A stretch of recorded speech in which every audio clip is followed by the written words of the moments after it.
Hey guys, welcome back to another video. Welcome back to my series of Stranger Things reviews leading up to Stranger Things Season 5 coming up soon. So today I am reviewing Stranger Things Season 3 starring Millie Bobby Brown, David Harbour, Finn Wolfhard and Joe Keery. It's 1985 in Hawkins, Indiana, and summer's heating up. School's out. There's a band of new more in town, and the Hawkins crew are on the cusp of adulthood. Romance blossoms and complexes the group dynamics, and they'll have to figure out how to grow up without growing apart. Meanwhile, danger looms when the town's threatened by enemies old and new. Eleven and her friends are reminded that evil never ends. It involves now they'll have to band together to survive and remember that friendship is always stronger than fear. I was very curious to watch this season because this is where the Stranger Things fan base is kind of split, where some people are like, oh, Stranger Things Season 3 is really, really good, it's on the level of Season 1, and then it's like, oh no, Stranger Things Season 3 is the weakest out of all the seasons. Like, people think that Season 2 is the weakest season. We already know that I prefer it a little more than Season 1, so we'll get to what I've thought of Season 3 as a whole when we get later down the line. My brother would watch this season a lot when he was on his Stranger Things kick. This is the one that I remember seeing many clips of. Like, I remember seeing the I think I remember seeing some of the mall stuff. I remember Neverending Story. I remember there's a lot of stuff I remember. Well, some stuff I remember from Season 3 when my brother used to watch it. But I'll talk about that as I go through my notes. Now, right away, Mike and Eleven are boyfriend and girlfriend, and they are actually kissing until Hopper tells them not to. That was actually pretty funny because we've been waiting for so long for them to actually get to that point where they're actually boyfriend and girlfriend. I love the look of the mall in this season. Being, it definitely looks very much like they got a higher budget for this season. So, like, you can tell by the sets that they definitely went all out with it looking like the 80s, like an 80s mall. It's like bright colours, everything. It's very much like the mall scene in Wonder Woman 1984. That's very much what it's like. That big bright colours and all over the shopping mall and stuff. Like, it's so good. I love that. I think it's really shows the high budget that the season has progressed to. I do prefer seeing Jonathan and Nancy together more than Steve and Nancy in the previous two seasons. So when they get out of bed and they rush to work, you remember how much chemistry they have with each other, and I actually really, really love that. When we see Billy again, oh my god, the ladies look at him and it's like very non-subtle ways. It's kind of ridiculous.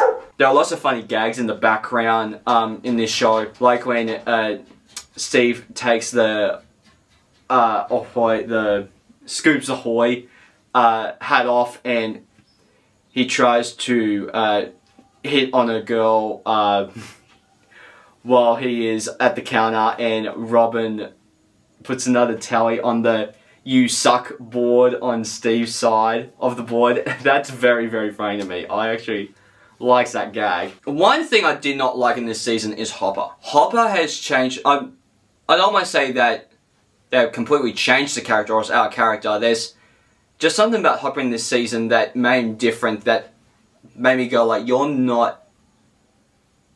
this is not the reason why I liked your character in the previous two seasons. Because, like, at the moment, he's just a jealous bitch. Like, he wants, he's the one who breaks Mike and Eleven up, and it's like, oh, yes, they're not together anymore, so I don't need to deal with all the kissing and romantic crap that I eventually want to have with Joyce, which we'll get to that. Which is crazy to me. I'm like, this is not the character that I liked in the previous two seasons at all. So that was kind of a disconnect there. I didn't know where this show was going with the Russian subplot, and this season has a lot of subplots. It's very much like movies like TASM 2 or Spider-Man 3 or all those like movies that have tons of subplots, especially comic book movies, where like you have the Russian subplot, and you have like subplots that aren't really interesting. Like you have that, you have the subplot of Max and Eleven being friends. You have the side plot of Hopper and of Joyce helping Hopper and Hopper breaking Mike and Eleven up, and it's a bunch of stuff where like a lot of them aren't interesting. There are some bits from those uninteresting side plots that are actually very funny or very clever, but the plot as a whole, the side plots as a whole, they don't really work. But it is cool seeing Eleven and Max becoming friends. It's kind of shocking that they didn't set that up at the end of season 2. It just feels like that they had to be friends in getting ready for the next season, because the next season there's actually a lot of moments, especially at the end of season 4 with Max and Eleven. So I think that they needed them to be friends in this so they actually get to that direction where they are in season 4, which we'll get to later. So they just wanted to plant the seed. It's crazy that as soon as Max and Eleven go shopping, Eleven starts to wear a lot more things like Millie Bobby Brown would wear in general, like out in public. So, especially at that age, so it's like, because Max would go like, we're not gonna pick anything Hopper or Mike, something that stands you out and makes you 11. It's like, well, you're not necessarily making her 11. You're making her Millie Bobby Brown. You're making her what the actress herself would wear to events like that. So that's kind of a thing where I'm like, yeah, you're not necessarily making her her own person. You're making her the actress that's playing her. So that was just a weird thing that I kind of picked up on. And when Eleven dumps Mike, you're like, wait, that happened early this season? Like, if Hopper wasn't a jealous bitch, we would have had them as a couple throughout the whole season. Because it just seems like that there's no, like, they have a good relationship in general, but they show more of the argument side than the actual we are boyfriend-girlfriend side, which, at least with like Lucas and Max, they show the boyfriend-girlfriend side a lot more, other than just them being arguing with each other all the time. So that's a bit of a problem that I have with it. The problem that I have with the Max and Eleven friendship that kind of throws me off is the fact that Max and Eleven become totally different people when they are hanging out with each other, which I don't understand. They need to have a more normal friendship than Eleven and Mike. But Max is being such a douche when she's friends with Eleven, especially since Eleven has broken up with Mike and all they're doing is probably laughing and giggling about it and stuff. It's like, no, we want you to actually be serious. Like, Millie needs to be more serious and crying, as opposed to when she goes like, oh, I dump your ass, which is to be fair, is a very great and powerful moment. But then when she goes back onto the bus with Max, they're eating ice cream and then they high five and they're giggling. It's like, no, we don't want that to happen. That is ridiculous. To be honest, I really think that the core of this show is the Mike and Eleven relationship. So when they aren't with each other and they're broken up, the show doesn't get bad, but it definitely loses something that was a part of the previous seasons that I actually really, really liked. Every season, like even though season 2 didn't have a lot of Mike and Eleven scenes in it, you had the scenes where Eleven is spying on Mike, and scenes and flashbacks to moments from the ending of season 1 and the beginning of season 2, and scenes that make up for the lack of Mike and Eleven before they meet up again in at the end of season 2. As I keep watching these episodes, every time Hopper has changed with his character. I didn't pick up on it until the 3rd episode. I mean, something was off in episode 1 and 2, but it wasn't like... I didn't pick up on it fully until episode 3, where I was like, yeah, that's a bit weird. Because he is yelling at Joyce, and even when he is trying to talk to Eleven and Max about Max staying over and stuff, it's like, you seem like a completely different character than you were in the previous 2 seasons. I will say, I do like Robin's character in this season. She is the only female, other than Nancy in this season, that isn't acting strange or out of character. And I feel like Will would never destroy his little house in the woods. I think that was a bit strange, only because he had an argument with Mike that he destroyed the house. I thought that was a bit strange to me. Because it's like, that's where he was in the flashbacks in season 1. He went there to stay hidden in season 1. Joyce and Jonathan were looking at that cabin in season 1. So it's like, there were bits in there that I was like... So when it came around to him destroying at least a decent amount of it this season, I was like, that's a bit weird. That's strange. I think all of the other things happening are interesting. I think there are bits that are interesting with the other side plots. Like, no, with Dustin, Steve, Robin and all that, covering, like, solving the Russians, and that whole thing with Billy and Heather at the end of that episode was a cool twist. When you finally see the girls and the boys get back together, when Will is talking about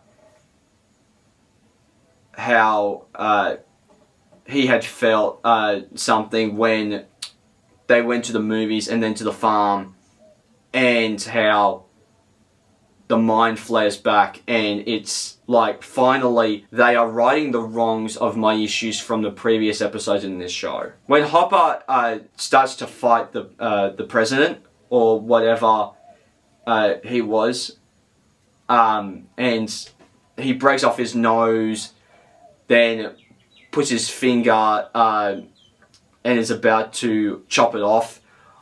I got kind of grossed out by that. I don't really like when they do weird things like that in shows like this. I'm like, ugh, that's gross. Yuck.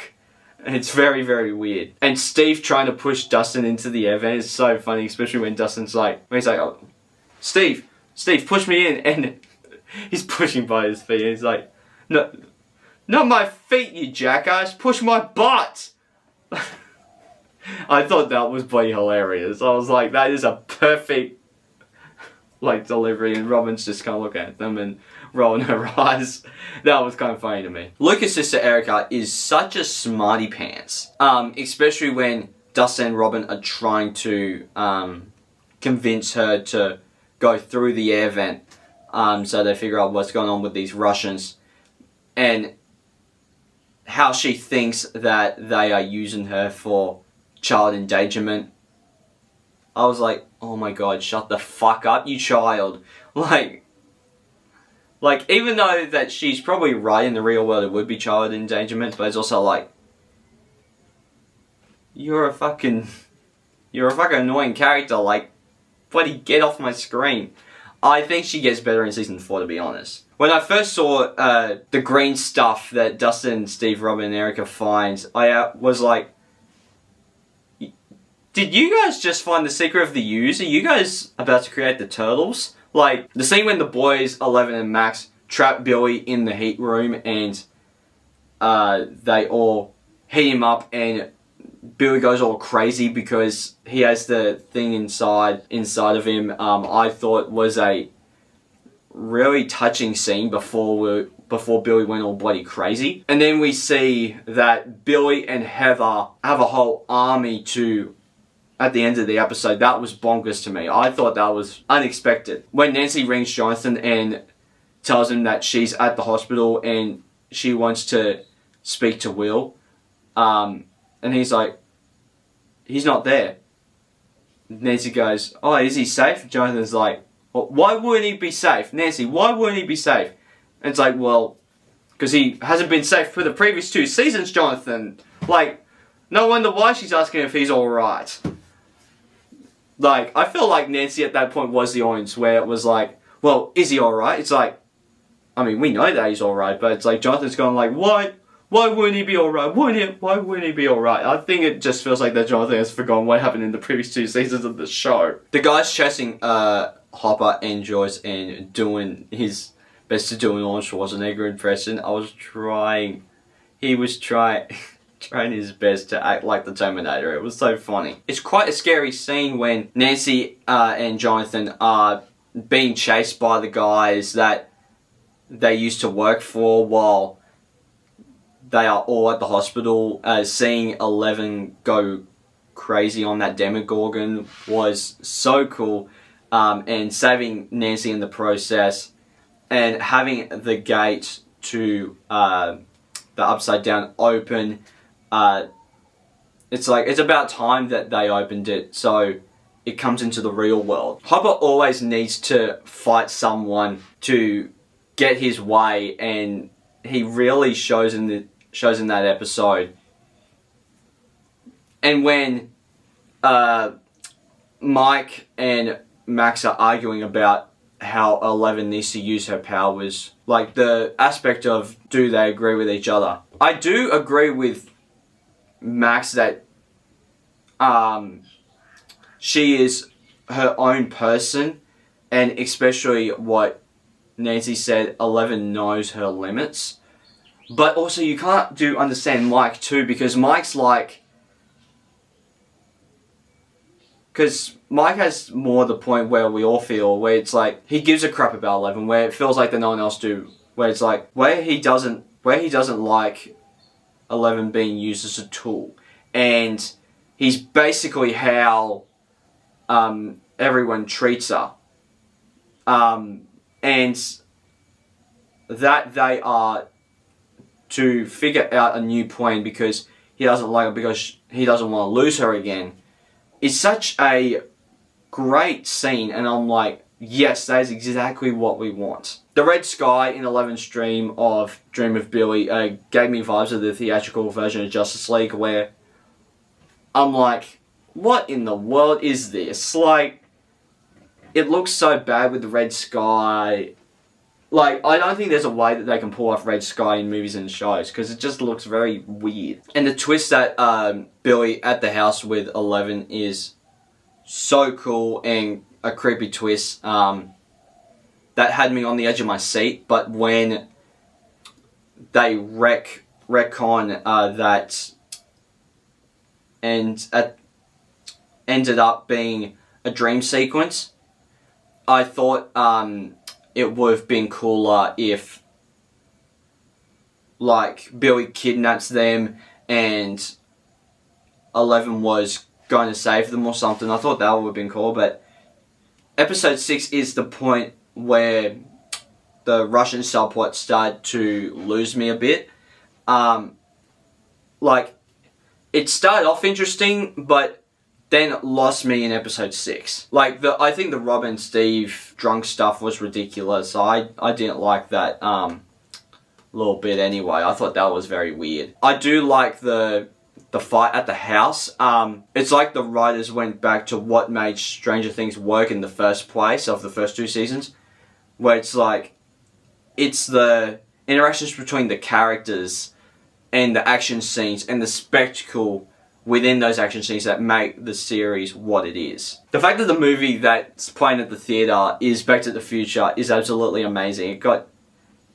You get so nostalgic when you see that whole sequence where they go into the theatre and they're watching Back to the Future, and it's cool. I actually do like that.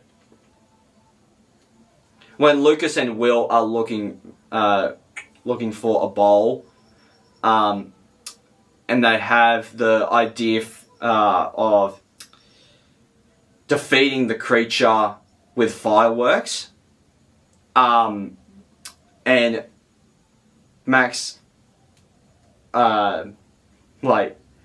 think that won't work. She always thinks that Eleven will Eleven will defeat it. And it's like, 11 cannot defeat everything, Max.